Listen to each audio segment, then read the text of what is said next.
துறைகள் தோறும் சாதனை படைத்து வெல்லும் தமிழ் பெண்கள். மாதரசிகளுக்கு மாதம் ரூபாய் 1000 வழங்கும் கலைஞர் உரிமை திட்டம் விரிவாக்கம். No compromise. உங்க சைடுலயும் எங்க சைடுலயும். It's a GT promise. MCR Pure Cotton Club, formals and casual shirts. நீங்கள் இப்போ பார்க்குறது பார்த்தீங்கன்னா கேக்டஸ் அண்ட் சக்குலன்ட் ஸ்பேஸுங்க. கேக்டஸ்லேயும் நிறைய நல்ல விஷயம் இருக்குது. இந்த கேக்டஸ் எல்லாம் பார்த்தீங்கன்னா உங்களுக்கு வந்து ரொம்பவுமே பார்க்கறதுக்கு வந்து அழகாக இருக்கும்.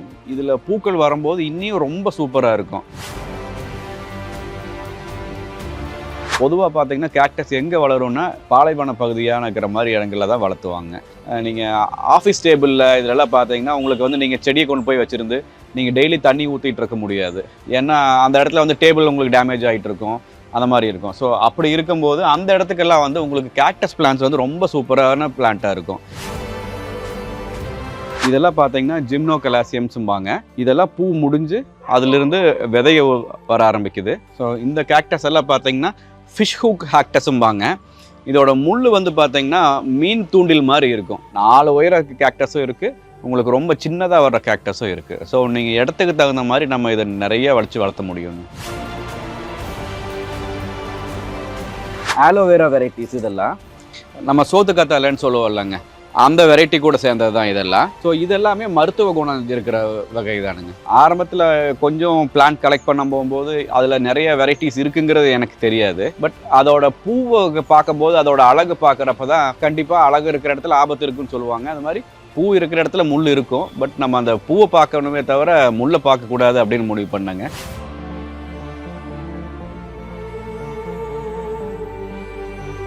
இது ப்ரொடக்ஷன் பார்த்தீங்கன்னா விதைகள்லேருந்து ப்ரொடக்ஷன் பண்ணுறவங்க. ஸோ இது எப்படின்னா இந்த மாதிரி தான் இருக்கும். ஒரு பூ பூத்து முடிச்சதுக்கப்புறம் 2 விதைகளாக எப்படி வரும், 2 பாடு வரும். இந்த 2 பாடுக்கு உள்ளேயும் பார்த்தீங்கன்னா மேலே வந்து உங்களுக்கு வந்து இந்த மாதிரி பஞ்சு மாதிரி ஒரு ஃபார்ம் இருக்கும். ஸோ அந்த 2 பஞ்சுக்கு நடுவில் ஒரு சின்னதாக நம்ம நெல் மாதிரி இருக்குங்க. இதுதான் விதை. இது காற்றுக்கு அப்படியே பறக்கக்கூடியதுங்க. 2 பக்கம் இந்த மாதிரி ஸ்பாஞ்ச் மாதிரி இருக்கிறதுனால இது அப்படியே காற்றுக்கு ஒரு இடத்துல இருந்து பறந்து போய் இன்னொரு இடத்துல விழுந்து அந்த மாதிரி முளைக்கும்.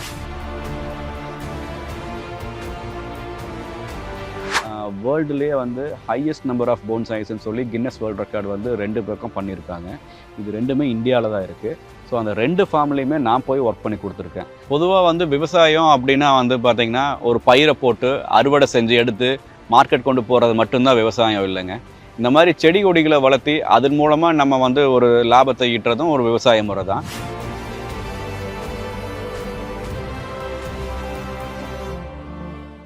வணக்கம்ங்க, என்னோட பேர் ஜிபி வினோத். நான் பொள்ளாச்சிக்கு பக்கத்தில் கோபாலபுரங்கிற கிராமத்தில் இருக்கேங்க. நாங்கள் வந்து பார்த்திங்கன்னா ரொம்ப வருஷமாக வந்து இந்த கார்டனிங்கு, லேண்ட்ஸ்கேப்பிங்கு, ஃபார்மிங்கு இதுக்கான மெயின் வேலைகளை நம்ம பண்ணிகிட்ருக்கோம். நம்மளோட ஃபார்ம் வந்து ஒரு மாடல் ஃபார்ம் மாதிரி பண்ணிகிட்ருக்கோங்க. ஸோ எல்லாமே இங்கே வந்து வர்ற கஸ்டமர்ஸுக்கு வந்து எப்படி ஒரு உதாரணமான ஒரு பண்ணையாக இருக்கணும் அப்படிங்கிறதுக்காக நம்ம எல்லாமே மாதிரி பண்ணையாக அமைச்சிட்ருக்கோங்க. நீங்கள் இப்போ பார்க்குறது வந்து பார்த்திங்கன்னா கேக்டஸ் அண்ட் சக்குலன்ட் ஸ்பேஸுங்க. இந்த கேக்டஸ் அண்ட் சக்குலன்ட்ஸ் வந்து பார்த்திங்கன்னா நிறைய பேர்த்தோட கார்டனிங்கில் வந்து அது முள்ளாக இருக்கும், அது கையில் குத்திரும். ஸோ இது வேண்டாம் அப்படின்னு நினைப்பாங்க. பட் அப்படி இல்லைங்க, கேக்டஸ்லேயும் நிறைய நல்ல விஷயம் இருக்குது. இந்த கேக்டஸ் எல்லாம் பார்த்திங்கன்னா உங்களுக்கு வந்து ரொம்பவுமே பார்க்கறதுக்கு வந்து அழகாக இருக்கும். இதில் பூக்கள் வரும்போது இன்னும் ரொம்ப சூப்பராக இருக்கும். எல்லா வகையான கேக்டஸ்லேயும் முள் இருக்காது. இதில் நீங்கள் பார்த்தீங்கன்னா இதில் இருக்கிற முள்ளுகள் நம்மளுக்கு வந்து பாதிப்பாகிற அளவுக்கு நம்மளுக்கு இருக்காதுங்க. ரொம்ப சின்ன சின்ன முள்ளுகளாக தான் இருக்கும். அதனால் பெரிய பிரச்சனை இருக்காது. இதிலே நிறையா பூக்கிற வெரைட்டிலையும் உங்களுக்கு தனியாக வர்ற மாதிரி இருக்குது. ஸோ இதெல்லாம் பார்த்தீங்கன்னா ஜிம்னோகலாசியம்ஸும்பாங்க. இதெல்லாம் பூ முடிஞ்சு அதிலிருந்து விதைய வர ஆரம்பிக்குது. ஸோ இதிலிருந்து நாங்கள் உற்பத்தி பண்ணி எடுத்துகிட்டு இருக்கோங்க. கேக்டஸில் பார்த்தீங்கன்னா நீங்கள் எந்த மாதிரி இடத்துல வளர்த்தணும் அப்படின்னு நிறைய பேர்த்துக்கு டவுட் இருக்குங்க. ஏன்னா கேக்டஸ் வாங்கி நிறைய பேருக்கு வந்து அது வந்து அழுகி போயிடும், சீக்கிரமாக ஃபங்கஸ் ஆயிரும்னு சொல்லுவாங்க. ஸோ பொதுவாக பார்த்தீங்கன்னா கேக்டஸ் எங்கே வளரும்னா பாலைவன பகுதியான இருக்கிற மாதிரி இடங்களில் தான் வளர்த்துவாங்க. இருக்கும், நேச்சராக இருக்கும். அது நம்ம இங்கே கொண்டு வந்து அதுக்கு நம்ம நிறைய தண்ணி ஊற்றி வளர்த்தும் போது அது உங்களுக்கு வேர் பகுதியெல்லாம் வந்து வாடல் வந்து அழுகி போய் இந்த மாதிரி போகுங்க. ஸோ ரொம்ப போரஸான ஒரு மீடியமாக இருக்கணும். தண்ணி ஊற்றணுன்னே ட்ரைன் ஆயிடணும், பட் ஈரம் இருக்கணும். அந்த மாதிரி வச்சு வளர்த்தலாங்க. நீங்கள் ஆஃபீஸ் டேபிளில் இதிலெல்லாம் பார்த்தீங்கன்னா உங்களுக்கு வந்து நீங்கள் செடியை கொண்டு போய் வச்சுருந்து நீங்கள் டெய்லி தண்ணி ஊற்றிட்டு இருக்க முடியாது. ஏன்னா அந்த இடத்துல வந்து டேபிள் உங்களுக்கு டேமேஜ் ஆகிட்டு இருக்கும், அந்த மாதிரி இருக்கும். ஸோ அப்படி இருக்கும்போது அந்த இடத்துக்கெல்லாம் வந்து உங்களுக்கு கேக்டஸ் பிளான்ட்ஸ் வந்து ரொம்ப சூப்பரான பிளான்ட்டாக இருக்கும். இந்த கேக்டஸ்க்கெல்லாம் பார்த்தீங்கன்னா உங்களுக்கு ஒரு 20 டேஸ் ஒன்ஸ் உங்களுக்கு தண்ணி நீங்கள் ஊற்றுறீங்கனாலும் இது சர்வை பண்ணி நல்லா இருக்குங்க. ஸோ குட்டியாக இருக்கிற மாதிரி கேக்டஸ்லாம் நிறைய இருக்குது. இல்லை நீங்கள் ட்ரை கேக்டஸ் மாதிரி உங்களோட இடத்துல வந்து ட்ரையாக இருக்கிற இடத்துல நீங்கள் வந்து வேறு எந்த செடியும் வைக்க முடியல, தண்ணி பாய்ச்சறதுக்கு ரொம்ப கஷ்டம், தண்ணியே இல்லை அப்படிங்கிற இடத்துல நீங்கள் உங்கள் இடத்துல அழகு பண்ணணும் அப்படின்னா அந்த இடத்துக்கு ஆப்டான செடி வந்து பார்த்தீங்கன்னா கேக்டஸ் தான். 4 உயர கேக்டஸும் இருக்குது, உங்களுக்கு ரொம்ப சின்னதாக வர்ற கேக்டஸும் இருக்குது. ஸோ நீங்கள் இடத்துக்கு தகுந்த மாதிரி நம்ம இதை நிறைய வளர்த்த முடியுங்க. ஸோ இந்த கேக்டஸ் எல்லாம் பார்த்தீங்கன்னா ஃபிஷ் ஹூக் கேக்டஸும்பாங்க. இதோட முள் வந்து பார்த்தீங்கன்னா மீன் தூண்டில் மாதிரி இருக்கும். நீங்கள் பார்த்தீங்கன்னா தெரியும், இந்த வளைவுகளோடு இருக்கும். ஸோ மீன் தூண்டில் எந்த அளவுக்கு வளைவுகளாக இருக்கோ அந்த மாதிரி இருக்குங்க. ரொம்ப பெரிய கேக்டஸ் இதெல்லாம். இப்போதைக்கு இதில் வந்து 2 இயர்ஸ் ஆச்சு. இதில் வந்து உங்களுக்கு இன்னும் பெருசாக நம்மளுக்கு வந்து ஆள் உயர அளவுக்கு இந்த கேக்டஸ் எல்லாம் வருங்க. ஸோ இதெல்லாம் பார்த்தீங்கன்னா உங்களுக்கு குட்டி குட்டியாக உங்களுக்கு வந்து ஒரே கேக்டஸ்குள்ளேயும் நிறைய பிரிவினை வந்திருக்கும். அந்த முள்ளோட அமைப்புக்கு வந்து வேறுபாடாக இருக்கும். நிறைய அப்படியே சின்ன சின்ன ஷேப்ஸ் மாறி இருக்கும். இதெல்லாமே உங்களுக்கு பூக்கிறதுக்கான வகைங்க. இது எல்லா நேரத்துலையும் பூக்காது. நல்லா சம்மர் டைமில், நல்லா ட்ரையாக இருக்கிற டைமில் அப்போ பார்த்தீங்கன்னா இந்த கேக்டஸ் எல்லாமே உங்களுக்கு பூத்துருக்கும். ஸோ அதுக்கு வந்து என்ஜாயபிளான சீசன் எதுன்னு பார்த்தீங்கன்னா சம்மர் சீசன் தான். ஸோ அந்த டைமில் வந்து பார்த்தீங்கன்னா நிறைய பூக்களோடு இருக்கும். இது என்ன கலரில் இருக்கும்னா ஒயிட் இருக்கும், எல்லோ இருக்கும், பிங்க் இருக்கும், ரெட் இருக்கும். ஸோ இந்த மாதிரி பல கலரில் இருக்குங்க கேக்டஸ் பூக்கு. அப்போ பார்க்குறப்போ உங்களுக்கு ரொம்பவே அப்படியே ஒரு ரெயின்போ மாதிரி இருக்குங்க. இந்த மாதிரி கேக்டஸ்லலாம் பார்த்தீங்கன்னா நம்ம சேல்ஸுக்கு இருக்கா அப்படின்னு கேட்பாங்க. நிறைய இருக்குது, சேல்ஸுக்கு இருக்குங்க. ரொம்ப குட்டி குட்டியாக இருக்குது, கம்மியான விலைகளையும் கிடைக்கும். நம்மளுக்கு ரொம்ப ஜாஸ்தியாக கலெக்டர்ஸ் மாதிரி இருக்கிறவங்களுக்கெல்லாம் வந்து பார்த்திங்கன்னா அவங்க இதுக்காகவே மெனக்கெட்டு கலெக்ட் பண்ணுவாங்க. அதெல்லாம் 1000 2000 ரூபா வரைக்கும் கூட கேக்டஸுக்கு இருக்குங்க. ஆரம்பத்தில் கொஞ்சம் பிளான்ட் கலெக்ட் பண்ண போகும்போது அதில் நிறைய வெரைட்டிஸ் இருக்குங்கிறது எனக்கு தெரியாது. பட் அதோட பூவை பார்க்கும்போது அதோட அழகு பார்க்குறப்ப தான் சரி, ஆபத்து இருக்கிற இடத்துல கண்டிப்பாக அழகு இருக்கிற இடத்துல ஆபத்து இருக்குன்னு சொல்லுவாங்க. அது மாதிரி பூ இருக்கிற இடத்துல முள் இருக்கும். பட் நம்ம அந்த பூவை பார்க்கணுமே தவிர முள்ளை பார்க்கக்கூடாது அப்படின்னு முடிவு பண்ணாங்க.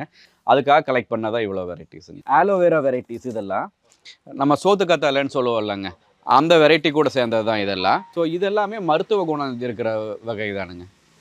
நம்மளுக்கு வந்து ஃபேஷியல் பேக்லேருந்து பவுடர்லேருந்து எல்லாமே ஆலோவேராவில் எடுக்கிறாங்க. ஸோ அதெல்லாமே இந்த சக்லண்ட் ஃபேமிலியில் சேர்ந்தது தான். அந்த மாதிரி நிறையா இருக்குங்க இதில். என்னென்னா பொதுவாக பாலைவனத்தில் எல்லா நேரம் மழை பெய்யாது. ஸோ என்னைக்கு மழை பெய்யுதோ அந்த டைமில் மட்டும் அந்த தண்ணியை ஃபுல்லாக ஸ்டோர் பண்ணி எவ்வளோ அதனால் உள் வாங்கிக்க முடியுமோ அவ்வளோ தூரம் உள் வாங்கிக்கும்.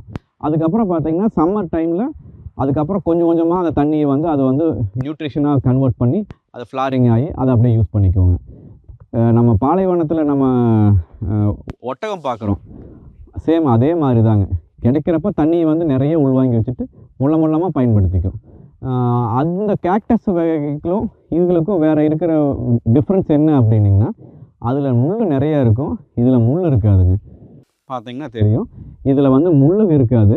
உங்களுக்கு நிறைய பூக்கள் வரும்போது ரொம்ப சூப்பராக இருக்கும். இதுவும் பார்த்திங்கன்னா போன்சாய் செய்கிறதுக்கான ஒரு சூப்பரான வெரைட்டி தாங்க. இதில் போன்சாய் பண்ணலாம். நார்மலாக எல்லா பக்கமும் பார்த்திங்கன்னா கிராஃப்டிங் பண்ணுவாங்க, ஒவ்வொரு கலர்ஸை வந்து கிராஃப்ட் பண்ணுவாங்க. பட் இது வந்து ஸ்பெஷலாக எதுக்குன்னா போன்சாய்க்காகவே பண்ணுறது. அரபிக்கம்னு ஒரு ஃபேமிலி சொல்லுவாங்க, அடீனியம் அரபிக்கம் வாங்க. அடீனியம் ஒபீசியம்ங்கிறது வந்து கிராஃப்டிங் பண்ணுறதுக்கான வெரைட்டிஸ். அது சிங்கிள் ஸ்டிக்காக தான் வரும். நம்ம கட் பண்ண தான் வந்து நிறைய குச்சிகளாக நிறைய வந்து வாதுக பிரிய ஆரம்பிக்கும். பட் இதில் வந்து இயற்கையாகவே வந்து பார்த்திங்கன்னா மல்டிபிள்ஸ் வரும். ஸோ இதுலேயும் நம்ம மரங்களை மாதிரி அமைப்பை உருவாக்க முடியும். ரொம்பவுமே ஒரு வளர்ந்த மரம்னு சொல்லுவாங்க, பேபாப்புன்னு சொல்லுவாங்க. அந்த மரம் நம்மகிட்ட இருக்குது. ஸோ அந்த மரம் பார்த்திங்கன்னா ஒரு 3000 வருஷம் இருக்கக்கூடிய மரங்க, 300லேருந்து 3000 வருஷம் இருக்கக்கூடிய மரங்க இருக்குது. ஸோ அதோட அமைப்பையும் நம்ம போன்சாயில் உருவாக்கணும் அப்படின்னா அதுக்கு வந்து இந்த செடிக்கு தான் ரொம்ப சூப்பராக இருக்கும். இது நீங்கள் பார்த்தீங்கன்னா தெரியும், வேர்பகுதியை மட்டும் நம்ம ஜாஸ்தியாக மேலே வளர்த்தி செடியை சிறுசாக பண்ணியிருக்கோம். இது வந்து பார்த்திங்கன்னா பேபாப்போட ரெப்ளிகேட் தான் இது பண்ணியிருக்கோங்க. இது ப்ரொடக்ஷன் பார்த்திங்கன்னா விதைகள்லேருந்து ப்ரொடக்ஷன் பண்ணுறவங்க. ஸோ இது எப்படின்னா இந்த மாதிரி தான் இருக்கும். ஒரு பூத்து முடிச்சதுக்கப்புறம் 2 விதைகளாக இப்படி வரும், 2 பாடு வரும். இந்த 2 பாடுக்கு உள்ளேயும் பார்த்திங்கன்னா மேலே வந்து உங்களுக்கு வந்து இந்த மாதிரி பஞ்சு மாதிரி ஒரு ஃபார்ம் இருக்கும். ஸோ அந்த 2 பஞ்சுக்கு நடுவில் ஒரு சின்னதாக நம்ம நெல் மாதிரி இருக்குங்க, இதுதான் விதை. இது எதுக்காக இந்த மாதிரி ஒரு அமைப்பில் உருவாகிருக்கு அப்படின்னு பார்த்தீங்கன்னா, ஃபாரஸ்ட்டில் அங்கே டெசர்ட்லலாம் வந்து ஒருத்தர் பிடுங்கி கொண்டு போய் இன்னொரு இடத்துல நட்டி வைக்க முடியாது. ஸோ நேச்சரே பண்ணினதான். சீட்ஸோட எப்படி க்ரோ ஆகுறங்கிறது பை விண்டுலிம்பாங்க. டிஸ்பர்சல் எப்படின்னா பை விண்டில். இது காற்றுக்கு அப்படியே பறக்கக்கூடியதுங்க. 2 பக்கம் இந்த மாதிரி ஸ்பாஞ்ச் மாதிரி இருக்கிறனால இது அப்படியே காற்றுக்கு ஒரு இடத்துல இருந்து பறந்து போய் இன்னொரு இடத்த விழுந்து அந்த மாதிரி முளைக்கும். ஸோ நம்ம அந்த மாதிரி முளைக்க வரத முன்னாலேயே அந்த சீட்ஸை கலெக்ட் பண்ணிவிட்டு அதுக்கப்புறமா ரொம்ப சின்னதாக தான் இருக்கும், இதை எடுத்து நம்ம பதியம் போட்டு இதுலேருந்து சீட்ஸ் உண்டாக்கி தான் எடுக்கிறோம். கேக்டஸுக்கும் இதுக்கும் இருக்கிற பாதுகாத்துக்கிறதுக்கான முறை என்னென்னு பார்த்தீங்கன்னா, மெயினாக அதுக்கு வந்து முள் இருக்குன்னு சொல்லியிருந்தேன், அதனால் மிருகங்கிட்டிருந்து அது வந்து தப்பிச்சுக்கும். இதுக்கு பார்த்தீங்கன்னா இதோட கார்டெக்ஸில் இந்த நீரை வந்து பாதுகாத்துக்கிறதுக்கு இது கூடயே ஒரு விஷத்தை வந்து உருவாக்குது. ஸோ இந்த விஷத்தோடு வந்து நான் வந்து எந்த ஒரு மிருகம் வந்து இதில் இருக்கிற நீர் எடுக்கணும்னு நினச்சாலும் அந்த மிருகம் வந்து இறந்துடும். அதனாலே பார்த்தீங்கன்னா பாலைவனத்தில் இது ரொம்ப பாதுகாப்பாக இருக்கும், உங்களுக்கு ரொம்பவுமே அழகாக பூ பூத்துட்ருக்குங்க. பொதுவாக கேக்டஸு அண்ட் சக்குலன்ஸு இந்த மாதிரி அடீனியம்ஸ் இதெல்லாம் வந்து எப்படி நம்ம விற்கிறோம் அப்படிங்கிறது பார்த்திங்கன்னா, இங்கேருந்து அனுப்பும்போது பார்த்திங்கன்னா போஸ்டலில் நிறைய அனுப்புகிறோம். இது அனுப்பும்போது மற்ற செடிகளுக்கெல்லாம் வந்து மண்ணோடு அனுப்புவோம். பட் இதை அனுப்புறதுக்கு வந்து பார்த்திங்கன்னா மண் தேவைப்படாது, நம்ம வேறு மட்டும் அப்படியே நீட்டாக வாஷ் பண்ணிவிட்டு அதுக்கப்புறம் அப்படியே நம்ம கொரியர் பண்ணிக்கலாங்க. இப்போ ஏன் அப்படின்னா, இது 1 மாதம் ஆனாலும் சரி 2 மாதம் ஆனாலும் சரி அதுக்கு உள்ளே இருக்கிற நீரை அதுவே பயன்படுத்திக்கிறதால இதுக்கு வந்து மண் தேவைப்படாது. ஸோ ஈஸியாக நம்மளுக்கு வந்து ஒரு இடத்துலேருந்து இன்னொரு இடத்துக்கு நம்ம கொண்டு போகிறதுக்கான இதுவும் ரொம்ப ஈஸியாக இருக்குங்க. அடீனியமில் பொறுத்த அளவுக்கு பார்த்திங்கன்னா கிட்டத்தட்ட ஒரு 5 அடி 6 அடி அகலமே அந்த அளவுக்கு வரக்கூடிய அளவுக்கு வளருங்க. இதில் வெரைட்டிஸ் இருக்குது. சிலது வந்து ட்ரால்ஃப்னு சொல்லுவாங்க, டிஹெச்ஏங்கிற வெரைட்டி சொல்லுவாங்க, டெசர்ட் ஹார்ன் அப்படிம்பாங்க. அது வந்து பார்த்திங்கன்னா ரொம்ப குட்டியாக தான் இருக்கும். சிலதெல்லாம் வந்து பார்த்திங்கன்னா நல்லா ஒரு மரம் மாதிரி சொமாலின்சன்ஸ்னு ஒரு வெரைட்டி இருக்குது. அதெல்லாம் பார்த்திங்கன்னா ஒரு 8 அடி 10 அடி வரைக்கும் வரக்கூடிய ஒரு மரம் மாதிரியே வரும். சக்குலண்ட்டு தான், உள்ளே வந்து கடினமான ஒரு ஹார்டான உட் இருக்காது, நீர்த்தன்மை தான் இருக்கும், ஆனால் ஒரு மரம் மாதிரி அதே வருங்க. பொதுவாக வந்து விவசாயம் அப்படின்னா வந்து பார்த்திங்கன்னா ஒரு பயிரை போட்டு அறுவடை செஞ்சு எடுத்து மார்க்கெட் கொண்டு போகிறது மட்டும்தான் விவசாயம் இல்லைங்க. இந்த மாதிரி செடி கொடிகளை வளர்த்தி அதன் மூலமாக நம்ம வந்து ஒரு லாபத்தை ஈட்டுறதும் ஒரு விவசாய முறை தான். ஸோ இதுக்கெல்லாம் பார்த்திங்கன்னா நம்மளுக்கு வந்து உற்பத்தி பண்ணுறதுக்கும் நம்மளுக்கு மெனக்கடல் வந்து ரொம்ப ஜாஸ்தி இல்லை. அதுக்கான அறிவு மட்டும் இருந்தால் போதும், அதை எப்படி வளர்த்தணும், அதுக்கு எந்த மாதிரி நேரத்தில் தண்ணி கொடுக்கணும், எந்த மாதிரி மண்ணில் அதை போடணும் அப்படிங்கிறத கற்றுக்கிட்டோம்னா எல்லாருமே இந்த விவசாய முறையை இதையும் விவசாய முறையாக எடுத்துக்கிட்டு இதுலேயும் சக்ஸஸ்ஃபுல்லாக பண்ண முடியுங்க. கண்டிப்பாக பார்த்திங்கன்னா போன்சாய்ங்கிற வந்து லிவிங் ஆர்ட்டுங்க. அந்த உயிர் வந்து இருந்துகிட்டே இருக்கும். எந்த ஒரு ஆர்ட் ஃபார்முக்கு வந்து உயிர் இல்லை, பட் இந்த ஒரு போன்சாய்ங்கிற ஆர்ட் ஃபார்முக்கு வந்து உயிர் இருக்கிற பொருள். எனக்கு அப்புறமும் இந்த ஆர்ட் வந்து கண்டினியூ ஆகும். இப்போது நீங்கள் வந்து ஜப்பான்லலாம் பார்த்தீங்கன்னா எம்பரர்ஸ் காலத்தில் இருந்து இப்போ வரைக்கும் சில போன்சாய்ஸ் வந்து மெயின்டைன் பண்ணிட்டு வர்றாங்க.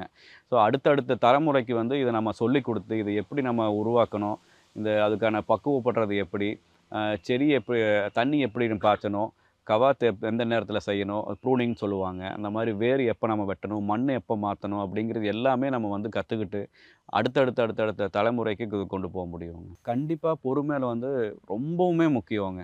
நீங்கள் மற்ற விஷயத்தில் வந்து நீங்கள் ஒரு முதல் போடுறீங்க, உடனே நீங்கள் லாபத்தை அப்போவே பார்க்குறீங்க. ஸோ ஆனால் இது அப்படி செய்ய முடியாது. ஒரு விதையிலிருந்து உருவாக்கி அதை ஒரு மரமாக பண்ணணும் அப்படின்னா அந்த மரத்தை கூடவே சேர்ந்து நீங்களும் வளர்கிற மாதிரி தான் இருக்கும். ஒரே வருஷத்தில் எதுவும் கிடச்சிடாது. ஸோ 10 வருஷம் 15 வருஷங்கிற கேப்புக்கு மேலே இருக்கும் ஒரு போன்சாயை உருவாக்குறதுக்கு. ஸோ அதனால் பொறுமை ரொம்ப முக்கியங்க. வேர்ல்டுலேயே வந்து ஹையஸ்ட் நம்பர் ஆஃப் போன்சாய்ஸ்ன்னு சொல்லி கின்னஸ் வேர்ல்டு ரெக்கார்டு வந்து 2 பக்கம் பண்ணியிருக்காங்க. இது 2மே இந்தியாவில் தான் இருக்குது. ஸோ அந்த 2 ஃபார்ம்லேயுமே நான் போய் ஒர்க் பண்ணி கொடுத்துருக்கேன். ஒன்று வந்து பூனேயில் ஒரு ஃபார்ம் இருக்குது, அங்கே வந்து பிரஜக்தா காலேன்னு ஒருத்தங்க இருக்காங்க. ஸோ அவங்க வந்து வேர்ல்ட்லேயே ஹையஸ்ட் நம்பர் ஆஃப் போன்சாய் வச்சுருக்காங்க. ஸோ அவங்ககிட்ட இருக்கிற ட்ரீஸ் எல்லாம் பார்த்தீங்கன்னா வெளிநாடுகள்லேருந்தும் நிறையா மரங்கள் இறக்குமதி பண்ணி வச்சுருக்காங்க. ஸோ அவங்களுக்கு நாங்கள் போய் ஒர்க் பண்ணி கொடுக்குறோம். அதே மாதிரி கணபதி சச்சிதானந்த ஆசிரமம்னு சொல்லிட்டு மைசூரில் இருக்குது. அங்கேயும் பார்த்தீங்கன்னா நிறைய வகையான ஃபாரின் வெரைட்டி போன்சாய்ஸ் எல்லாமே உருவாக்கி கொண்டு வந்திருக்காங்க. அதுலேயும் நாங்கள் இருந்து அவங்களுக்கு ஒர்க் பண்ணி கொடுத்துருக்கோம். ஸோ அதெல்லாம் பார்த்தீங்கன்னா கிட்டத்தட்ட 40 வருஷம் 50 வருஷம் மரங்களும் நாங்கள் ஒர்க் பண்ணி கொடுத்துருக்கோங்க. எனக்கு முன்னால் எந்த ஒரு ஜென்ரேஷனில் அதை செஞ்சாங்கன்னு நம்மளுக்கு தெரியாது. ஆனால் நம்ம செஞ்சதுக்கப்புறம் அந்த ஜென்ரேஷனோட இதில் நம்மளும் கண்டினியூட்டியாக இருக்கோம். நம்மளோட ஒர்க் அதில் இருக்குது. ஒரு செடியை வந்து மரமாக மாற்றினதில் நம்மளோட பங்கு இருக்குது அப்படின்னு நினச்சி பார்க்கும்போது மற்றவங்க அதை பார்த்து வியந்து பார்க்குறப்போ நம்மளுக்கு அதில் கண்டிப்பாக ஒரு சந்தோஷம் இருக்குங்க. நன்றிங்க. துறைகள் தோறும் சாதனை படைத்து வெல்லும் தமிழ் பெண்கள். மாதரசிகளுக்கு மாதம் ரூபாய் 1000 வழங்கும் கலைஞர் உரிமை திட்டம் விரிவாக்கம். No compromise. உங்க சைடுலயும் எங்க சைடுலயும். It's a GT promise. MCR Pure Cotton Club, formals and casual shirts.